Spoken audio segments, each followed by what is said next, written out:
Mungkin ramai yang tertanya-tanya, bagaimana kita nak mendapatkan kayu yang lebar selain menggunakan plywood? Sebenarnya kita boleh menggunakan kayu seperti ini. Kita tak perlu beli kayu yang lebar, tetapi kita boleh buat sendiri dengan mencantumkan kayu ini. Yelah, kalau kita tengok dekat kedai-kedai kayu yang kita selalu pergi, kayu paling lebar pun dia boleh jual mungkin dalam 6 inci ataupun 5 inci ataupun kurang daripada tu. Jadi macam mana kita dapat lebih lebar daripada tu? Salah satu caranya ialah dengan mencantum kayu. Kita kena cantum kayu ni dengan kayu yang sama saiz lah untuk menghasilkan hasil kayu yang cantik seperti ini. Ya, ini kayu yang sama yang telah dicantumkan. 4 kemping yang telah dicantumkan menjadi papan selebar ini. Okey, sebelum kita nak mula menampal kayu, kita perlu tahu peralatan apa yang kita perlu ada. Yang pertama, yang paling penting sekali ialah gam. Kita kena ada gam. Yalah, nama pun cantum. Takkan kita nak guna paku dengan skru pula. Boleh je tapi tak cantik sebab dia tak betul-betul cantum. Kalau kita guna gam, hasilnya cantik. Dan sebenarnya kalau nak tahu, gam ni lebih kuat daripada kayu. Maksudnya gam bila korang cantum, memang dia takkan, macam cakap, takkan tercabut kalau kita tampal dengan betul lah. Itu peralatan yang pertama. Yang kedua, kena ada clamp. Bila kita dah cantum kayu tu, macam ni, kita kena cantum, kita kena pressure kayu tu ke arah tempat yang kita cantum tu lah, supaya dia betul-betul rapat dan tak ada ruang-ruang kosong. Barulah gam tu betul-betul, macam cakap, betul-betul melekat di antara dua kayu tu. Antara clamp yang kita boleh guna, tak kisah apa-apa jenis clamp. Ini adalah salah satu contoh clamp yang aku ada ni. Ini boleh dikategorikan F clamp kot. Yang ni boleh beli dekat DIY lah.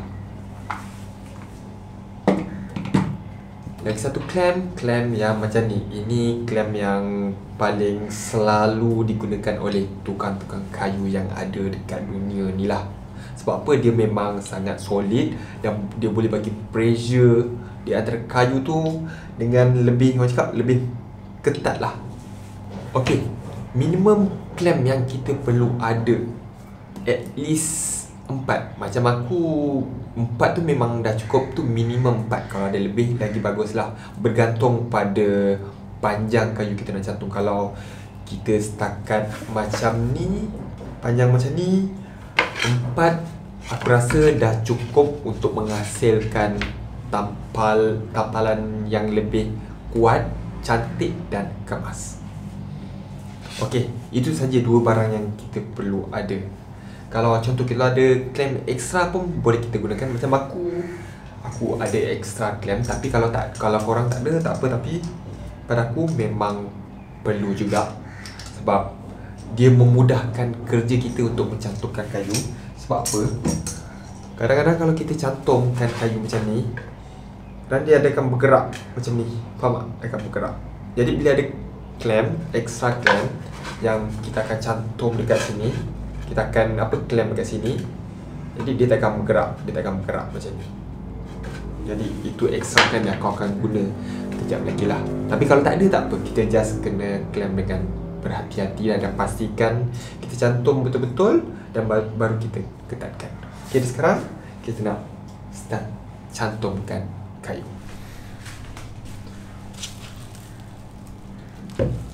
Okey, untuk kita cantumkan kayu, kita kena pastikan permukaan sisi kayu ni betul-betul rata macam ni. Betul-betul flat. Kalau tidak, dia akan ada ruang-ruang kosong lah kalau dia tak flat. Mesti flat kalau nak hasilkan kayu, kalau nak hasilkan kesan tampalan yang cantik dan kuat. Mesti.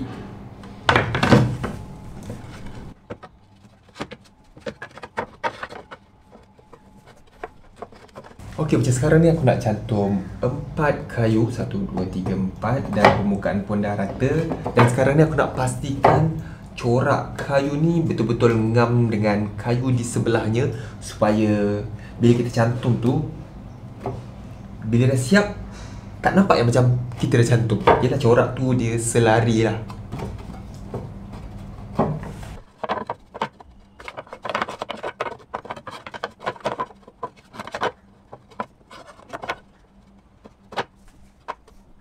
Okey, lepas kita rasa susunan di antara kayu ni dah nampak cantik dan okey, kita sapu gam di setiap sisi kayu ni.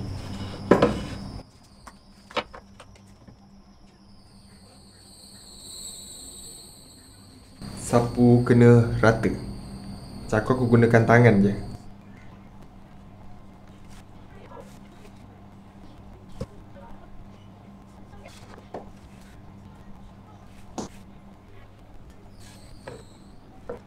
Okey, untuk hasil yang lebih kemas, aku akan letak kayu yang ada plastik ni supaya dia tak melekat dengan kayu ni. Seperti yang aku cakap tadi, aku akan guna klem ekstra ni. Kalau tak ada tak apa, kalau ada lagi bagus. Kita letak di sini supaya dia, kayu tu bila kita cantum dia tak bergerak macam ni.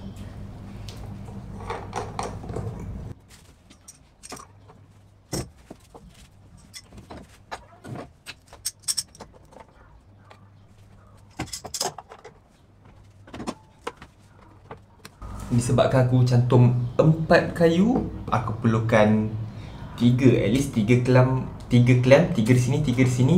Sebab dia ada 3 cantuman lah. Sebab aku perlu 3 di sini, 3 di sini.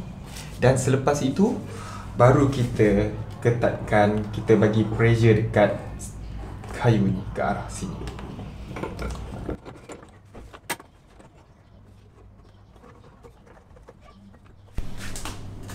Macam aku cakap tadi, 4 klem yang kita perlu ada. Kenapa? 2 kita akan klem bahagian bawah dan 2 lagi kita akan klem daripada atas.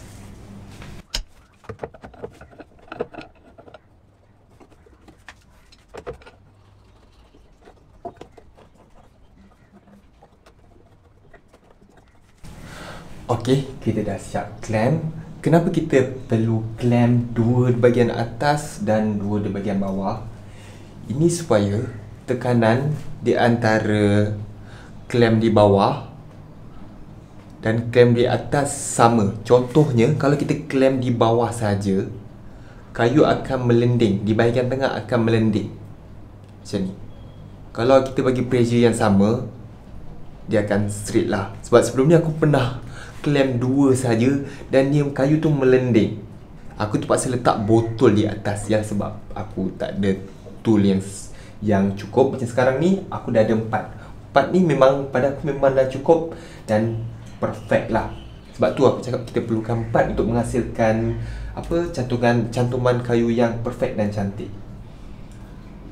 Okay, sekarang ni untuk jenis gam yang aku guna ni, sekurang-kurangnya 1 jam dah cukup. Tak perlu lama-lama lah.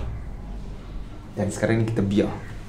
Okay, lagi satu aku lupa nak bagi tahu. Kalau kau nampak ada gam keluar dekat sini di antara kayu yang kita tampali, maknanya kita punya kesan klem kita ni bagus lah. Maknanya dia betul-betul ketat.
inilah hasilnya selepas 1 jam dibiarkan kering. Dan cuma ada tinggal kesan-kesan gam yang terkeluar daripada celah-celah ni. Kita cuma perlukan pahat dan gosok sedikit, dan supaya hilanglah kesan gam tu. Dan lepas tu kita boleh gosok, dan step yang seterusnya ikutlah kalau nak buat apa, nak potong ke, nak buat apa ke. Dan hasilnya kau boleh nampak memang kuat.